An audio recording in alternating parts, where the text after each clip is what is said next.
Well, thank you, Mr. Hensley, and we appreciate both of you coming. And we know you're really busy over in the House of Representatives, but to come here and testify for Mr. Mnuchin, I'm sure he appreciates it, as do all of us. Senator Roberts has to leave, so he's going to take less than 2 minutes, and I'm going to turn to him before I start asking any questions. Senator Roberts. Thank you, Mr. Chairman. I'll try to wrap this up very quickly. Mr. Mnuchin, pardon me. It's probably happened to you a lot. If you are confirmed, will you pledge to work with this committee to implement systems, controls, and procedures to make sure that tax collection agency of the federal government can never again be used as a weapon against any political opponents of any presidential administration? Yes, Senator, I absolutely pledge to do that. I have quite a few pass-through companies in Kansas that are very interested with regards to your views on tax reform. We could probably talk about that later in the interest of time. And then I just have an observation. I think that to date, Mike, what have you done with my, here it is. Senator Wyden, I've got a Valium pill here that you might want to take before the second round. Just a suggestion, sir. Just another suggestion. We've got a lot of colleagues waiting. If you could be brief, it would be helpful. I'm going to be very brief. Mr. Mnuchin, from the distinguished ranking member's remarks, I understand you were in charge of the Great Recession. Banks. Mr. Chairman, I hope that comment about Valium doesn't set the tone for 2017 in this committee. I like Senator Roberts, but I just can't quite believe that he would say that to a distinguished senator from Oregon. I said that to the President of the United States at one time. Perhaps you did. Yeah. But I would hope that doesn't set the tone for the session. It was Mr. Chairman, all right. I sit on I have the time, please. Senator Crowder, and the relationship we're building is so different from this. I have the time, This is please. just outrageous. Listen, I don't know about outrageous, but I think just a little pinprick of humor might help this committee from time to time, which I engage in. And I appreciate the gentleman's contribution with regards to the Agriculture Committee. I know. And he's a good member of the committee. We work together on the Ethics Committee. So I'm sorry if I have, incurred your wrath, sir. So we'll be all right. Well, let's turn to the pass-through things on tax reform. Mr. Chairman, we have many colleagues waiting. Fine, Ron. I'm done. Thank you. Okay, Mr. Mnuchin, we would take your statement at this point. Thank you very much. Chairman Hatch, Ranking Member Wyden, and members of the committee, it is an honor to appear before you today. I am grateful and humbled by President-elect Trump nominating me to serve as Secretary of the Treasury. It is truly an honor and a privilege to be considered for this position. Thank you to all the members I have already had an opportunity to meet with during this process. I enjoyed meeting with you and learning more about the issues that are important to you. For those few members that I didn't get a chance to meet with, if confirmed, I look forward to meeting with you as well. I would like to thank Chairman Hatch and his staff for taking so much time to work with me and support me through this process. In addition, I would like to introduce my fiancée, Louise Linton, and my children, Emma, JP, and Dylan, who are here with me today, and thank them for their unwavering support. I would also like to introduce my brother, Alan Mnuchin, and his wife, Alessandra, and my father, Robert Mnuchin, who has always supported me and taught me that hard work, determination, and the ability to bring people together can make anything possible. I would like to acknowledge my late mother, Elaine Turner Cooper, who was an inspiration to me. I would also like to acknowledge my grandparents, Emmanuel and Matilda Turner, who were also a tremendous influence in my life. My grandfather was a first-generation American whose father emigrated from Europe. He truly embodied the American dream. He started out blowing glass bottles by hand and later built Midland Glass into one of the largest glass manufacturing companies in the United States, with 5 factories employing thousands of workers. My first job ever was in his factory when I was in high school.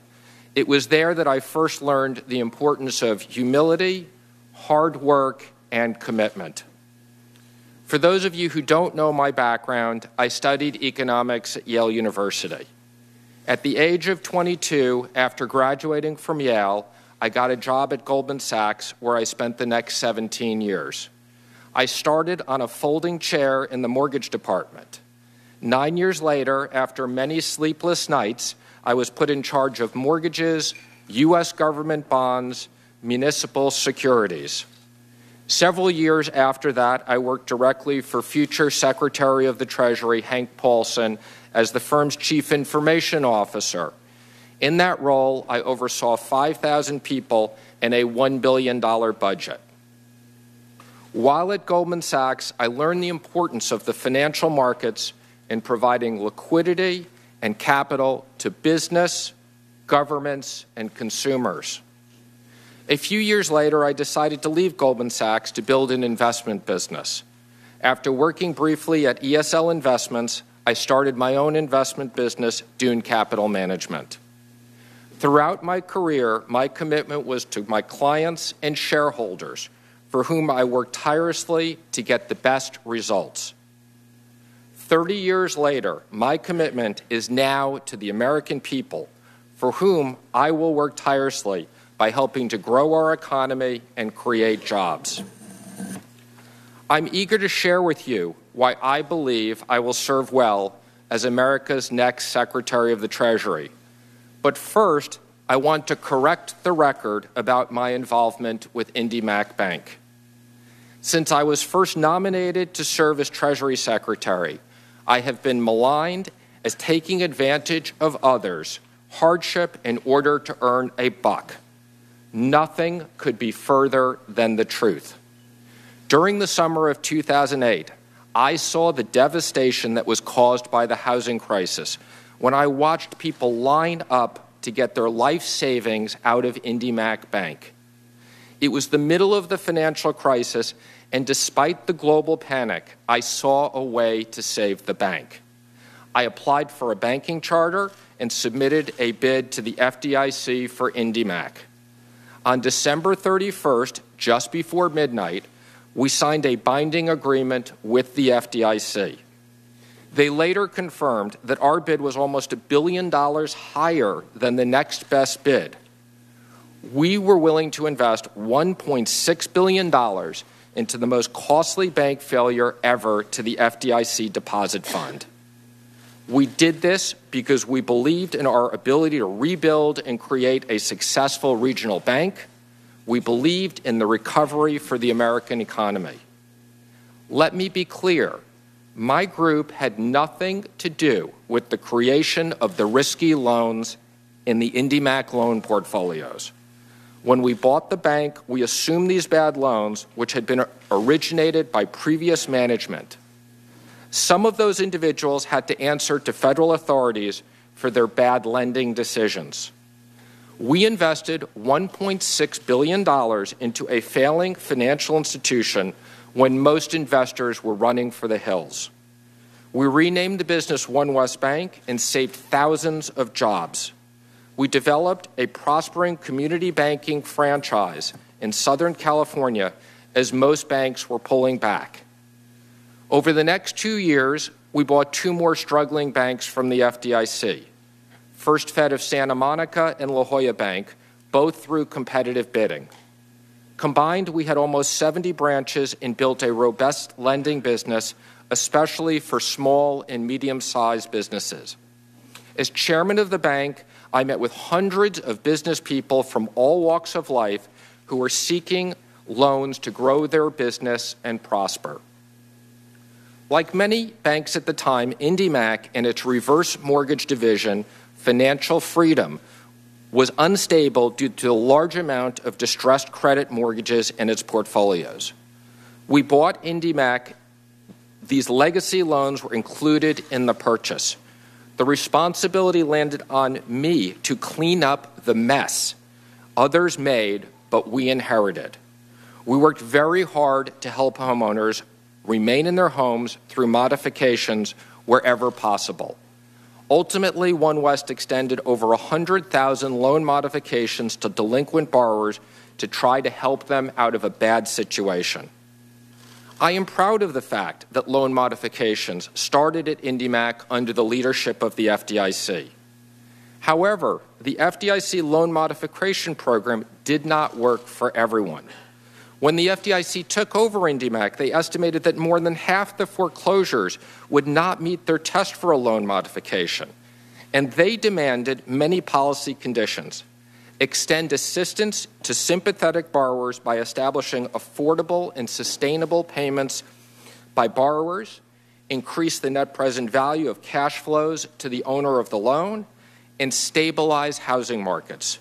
My group had to adhere to servicing agreements that limited our ability to make loan modifications that could have helped more borrowers. In the press, it has been said that I ran a foreclosure machine. This is not an accurate description of my role at OneWest Bank. On the contrary, I was committed to loan modifications intended to stop foreclosures. I ran a loan modification machine. When we could do loan modifications, we did them. But many times, the FDIC, Fannie Mae, Freddie Mac, and bank trustees impose strict rules governing the process of these loans.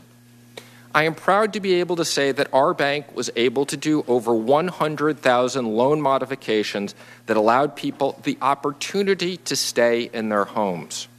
Unfortunately, not all the homes were able to be saved through these programs, and despite my best efforts, some were sadly subject to foreclosure. So sincere was my concern over this that in 2010, I instructed my lawyers to sue HSBC as trustee of the securitized loans to allow us to do loan modifications on loans in mortgage trusts that they oversaw. We won on summary judgment and were consequently allowed to do more loan modifications and keep more Americans in their homes.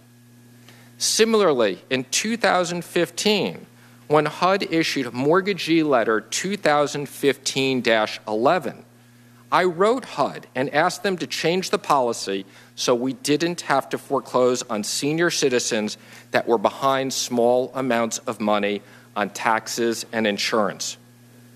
I was so troubled by this that I discussed it with our primary regulator, the Office of the Comptroller of the Currency. Unfortunately, HUD did not agree, and we were forced to foreclose on senior citizens even if they only owed $1. Not complying with these HUD policies would have subjected the bank to penalties and losses from HUD. Despite our inability to save every home from foreclosure, I am proud of the fact that OneWest Bank was the only one of 14 banks that was able to complete the independent foreclosure review that was conducted by the OCC.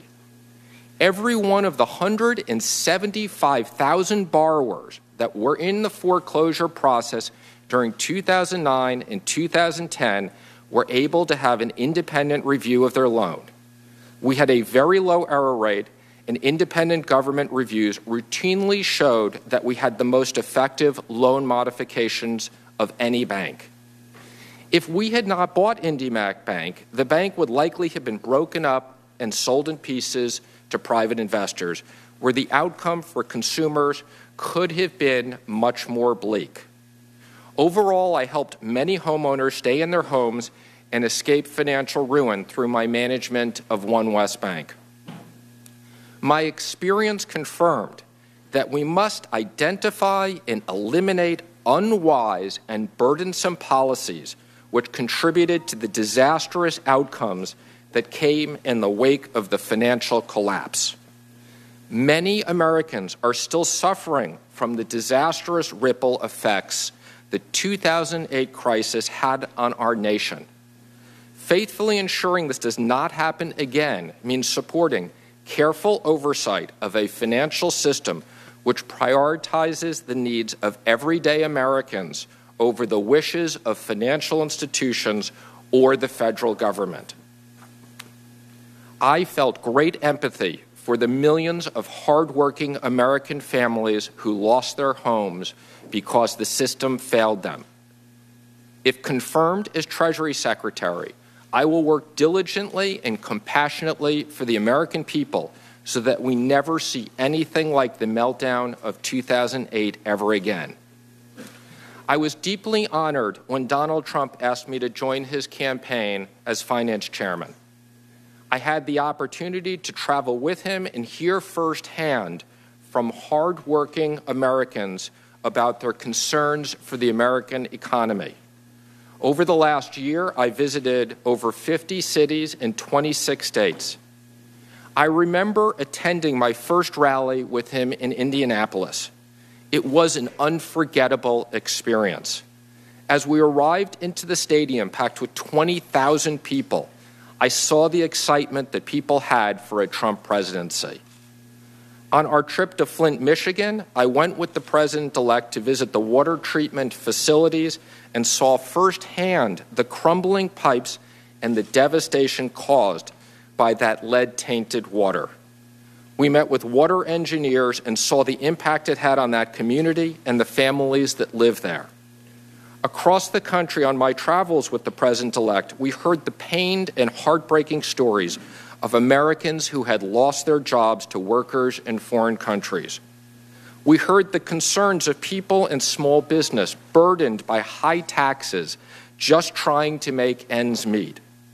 In my meetings with you over the last month, you've shared the concerns of your constituents, like farmers who worry about the death tax wiping out the family farms, or workers who are nervous about whether their retirement accounts will be safe from ruin.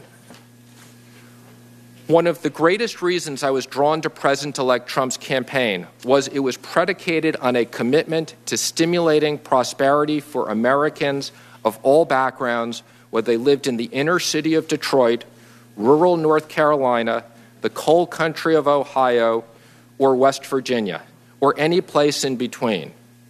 I share the President-elect's goal of economically empowering every citizen.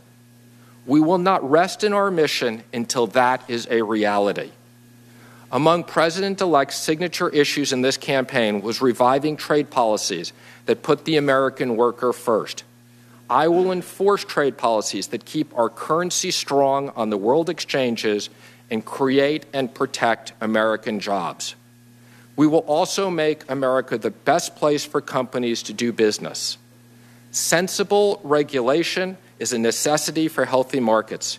However, I saw firsthand how regulatory excess can inhibit lending by financial institutions, resulting in a lack of access to capital for small businesses and entrepreneurs.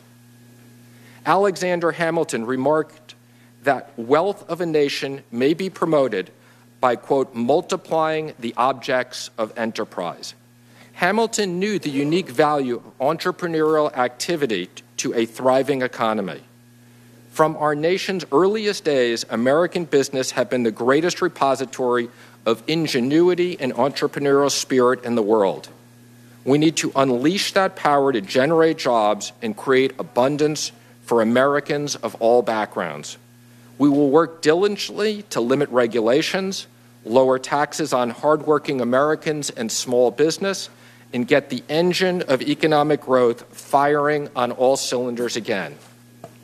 In this age of unprecedented online attacks, we must also be vigilant about cybersecurity.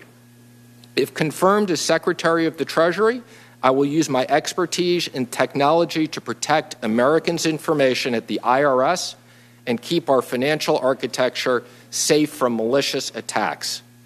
I will use the Treasury Department's Office of Terrorism and Financial Intelligence to stop the financing of terrorism. I will partner with other government agencies in our shared goal of allowing our financial markets to operate free from digital and physical threats. If I am confirmed as Treasury Secretary, I promise I will work hard with this committee, all members of Congress, and the administration to put forth policies that will help American families reach and maintain prosperity. We will make America great again. Thank you, and I look forward to answering your questions. Well, thank you, Mr. Mnuchin.